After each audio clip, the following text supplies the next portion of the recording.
ప్రజాసేవతో ముందుకు వెళ్తూ 90 రోజులకు పాటు ప్రజల దాహార్తిని తీర్చిన శ్రీ సద్గురు సాయిబాబా ట్రస్ట్ వ్యవస్థాపక అధ్యక్షులు సాయిరాం రాంబాబు మీనాక్షి దంపతుల సేవలను పలువురు అభినందించారు.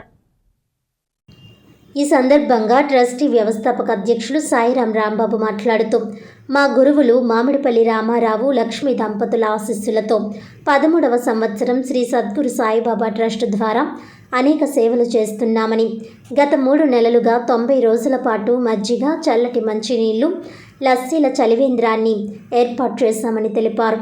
ముఖ్యంగా చుండ్రు కొండలరావు జ్ఞాపకార్థం చుండ్రు సుబ్బలక్ష్మి సహకారంతో ఈ మజ్జిగ చలివేంద్రాలు ఏర్పాటు చేయడం జరిగిందని, ఈరోజు స్వర్గీయ పాలకొండ శ్రీరామ్మూర్తి మాస్టర్ మరియు స్వర్గీయ తోట యతిరాజు పేర్ల మీద లస్సీ మజ్జిగ చలివేంద్రం ఏర్పాటు చేయడం జరిగిందన్నారు.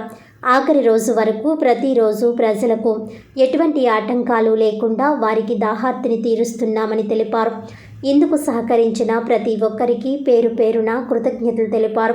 ఓం శ్రీ సాయిరామ్ అండి, అందరికీ నమస్కారాలండి. మా గురుదేవులు మామిడిపల్లి రామారావు గారు లక్ష్మి గారు ఆశీర్వచనంతో గత 13 సంవత్సరాలుగా చలివేంద్రాల్లో సేవా కార్యక్రమాలు చేయగలుగుతున్నాం. ఈరోజు 90 రోజులు పూర్తి చేసుకున్నందుకు కారణంగా మా ట్రస్ట్ ద్వారా పూర్తిగా సహకరించిన ప్రతి వారికి కూడా పేరు పేరున ధన్యవాదాలు చెప్పుకుంటూ, ఈ చుండ్రు కొండలరావు గారు పూర్తి సహాయంతో ఈ 90 రోజుల కార్యక్రమం చేసాం. అలాగే ప్రతి దాత కూడా మాకు సహకరించారు, వారికి పేరు పేరున ధన్యవాదాలు చెప్తూ, అలాగే మీడియా మిత్రులకు కూడా